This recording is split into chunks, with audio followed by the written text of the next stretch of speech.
Hey everyone, thanks for joining us. Before we get started, if you're enjoying the show and finding it informative, please hit that subscribe button. We're trying to reach as many folks as possible, and every subscription helps. Absolutely. So let's get into it. We know you're busy, so we'll cut right to the chase. It was a whirlwind week in Congress, December 9th through the 12th, to be exact. Yeah. And we're going to break it all down for you based on the Congressional Record. It looks like quite a lot happened, particularly when it comes to issues that directly impact people's lives, veterans, Social Security, and even the overall budget situation. Absolutely. And those are the areas we'll be focusing on today. We'll start with a bit of a shakeup in the Senate. 3 new senators were sworn in. Right. Andy Kim from New Jersey and Pete Ricketts of Nebraska both won their elections. But Adam Schiff, representing California, was appointed. That's right. And it actually prompted the Speaker of the House to make a formal statement acknowledging this change in the total number of representatives. The appointment process for the Senate, by the way, varies from state to state. It's actually quite fascinating how each state handles these situations. Interesting. Something to think about. How does your state fill a Senate vacancy? But amidst welcoming new members, the Senate was also incredibly productive, passing a whole bunch of bills. Yeah, it seems they were particularly focused on issues impacting veterans. Okay. For example, the Veterans Benefits Improvement Act, which is designed to enhance existing benefits, and the Senator Elizabeth Dole 21st Century Veterans Healthcare and Benefits Improvement Act, aimed at bolstering home and community-based services for veterans. It's great to see that level of attention on veterans issues. The House also passed a bill to extend pre-check status to severely injured or disabled veterans. A nice perk, I'd say. Yeah. And let's not forget the ongoing discussions about the U.S. fiscal crisis, which could have a significant impact on funding for veterans programs, among other things. Right. The fiscal crisis is a looming concern. And speaking of issues with potentially far-reaching consequences, the Senate began deliberations on the Social Security Fairness Act. This one could be a bit of a showdown. The act aims to repeal parts of Social Security law that impact how certain government retirees receive their benefits. Specifically, it targets what's called the government pension offset and the windfall elimination provision. These provisions have been a point of contention for a while. Essentially, they reduce Social Security benefits for people who also receive a pension from a job where they didn't pay Social Security taxes. Some argue this is unfair, while others believe it's necessary to ensure the solvency of the system as a whole. It's a complex issue with strong feelings on both sides. And with a vote on cloture, which means ending debate and moving to a final vote looming, it's clear this will be a major focus in the coming weeks. A lot to unpack there. Let's break down these issues a bit further, starting with the Veterans Benefits Improvement Act. What exactly does it aim to improve? Well, it tackles a variety of areas. One key element is streamlining the process for veterans to access mental health care. As you know, mental health challenges are unfortunately common among those who have served, and this bill aims to make getting help faster and easier. That's a crucial improvement. There are also provisions related to education benefits. The bill proposes expanding eligibility for the GI Bill to include more veterans and extending the time frame they have to use those benefits.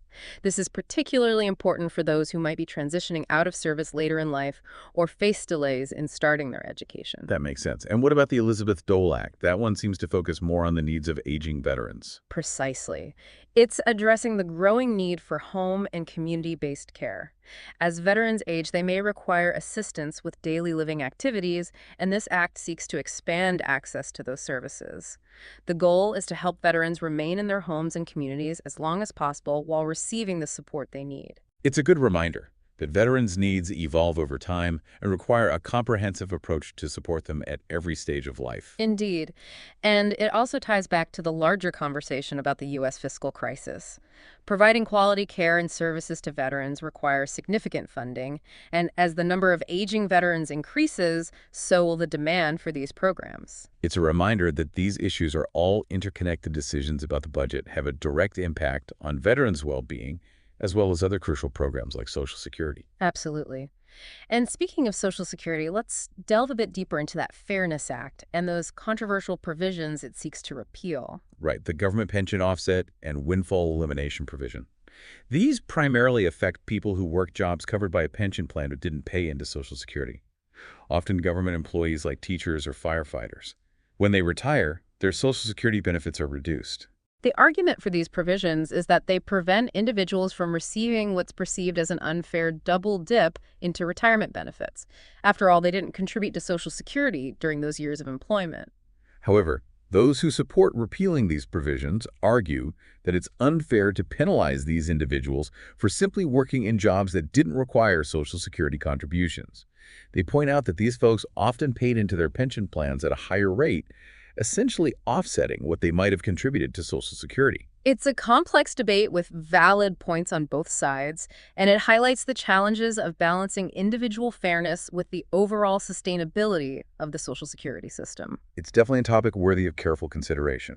But let's shift our focus for a moment to another issue that's making waves in Congress, that House hearing on AmeriCorps policies and priorities following their audit failure. This is a prime example of the importance of oversight and accountability in government programs. AmeriCorps, as you know, is a national service organization that engages individuals in various community service activities. It's a vital program, but this audit revealed some serious issues with their financial management and grant oversight. It's concerning to hear about these failures, especially for a program that relies so heavily on public funding. The House hearing is intended to get to the bottom of what went wrong and determine what steps need to be taken to ensure the program operates effectively and responsibly moving forward. It's a reminder that even well-intentioned programs can face challenges, and that constant vigilance is necessary to ensure taxpayer dollars are being used wisely and that the intended beneficiaries are truly being served. Accountability and transparency are crucial for maintaining public trust in these programs. And speaking of trust, let's circle back to that looming U.S. fiscal crisis. It's hard not to feel a sense of unease when you hear about a potential national debt crisis, right? It's certainly a cause for concern. And it's not an abstract problem. It has the potential to affect each and every one of us. When the government faces a fiscal crisis, it can lead to cuts in essential services, from education and infrastructure to healthcare and, yes, even veterans programs and Social Security. It's like a ripple effect. Yeah. One financial imbalance can impact the well-being of the entire nation. And it underlines why it's so important to have these tough conversations about spending revenue and the long-term economic health of the country. It's easy to get caught up in the day-to-day happenings in Congress, but it's crucial to remember the bigger picture. The decisions made in those halls of power directly impact our lives, from the services we rely on to the economic security of our families. Absolutely. And that brings us back to our initial focus today: veterans, Social Security, and the budget.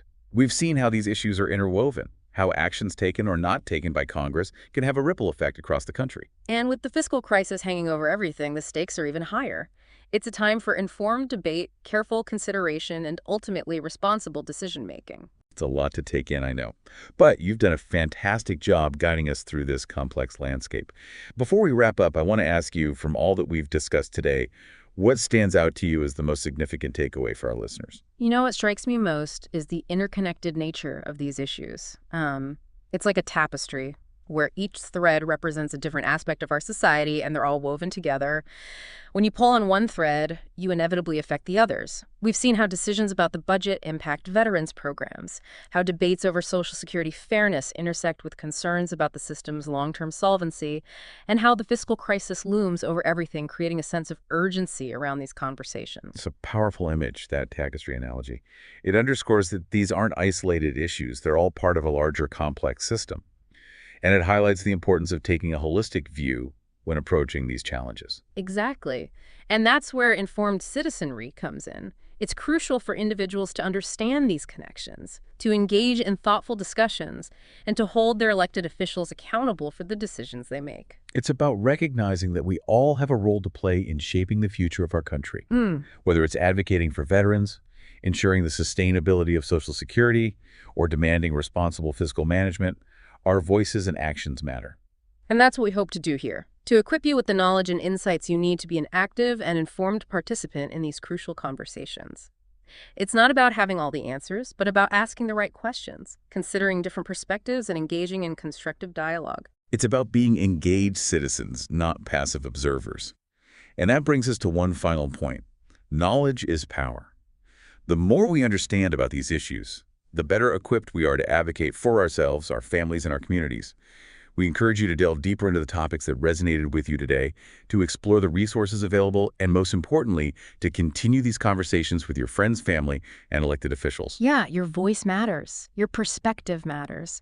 And by working together, we can navigate these complex challenges and build a brighter future for all. Couldn't have said it better myself. And on that note, we'd like to extend a huge thank you to all of you for joining us on this journey through the halls of Congress. We hope you found it informative and engaging. And we hope it sparks further exploration and conversation. Remember, this is just a snapshot of a constantly evolving landscape. Stay curious, stay informed, and stay engaged. And before we sign off, one last reminder, if you enjoyed this episode and want to hear more, please hit that subscribe button. It helps us reach a wider audience and continue these important conversations. Thanks again for listening, and we'll see you next week for another dive into the issues that shape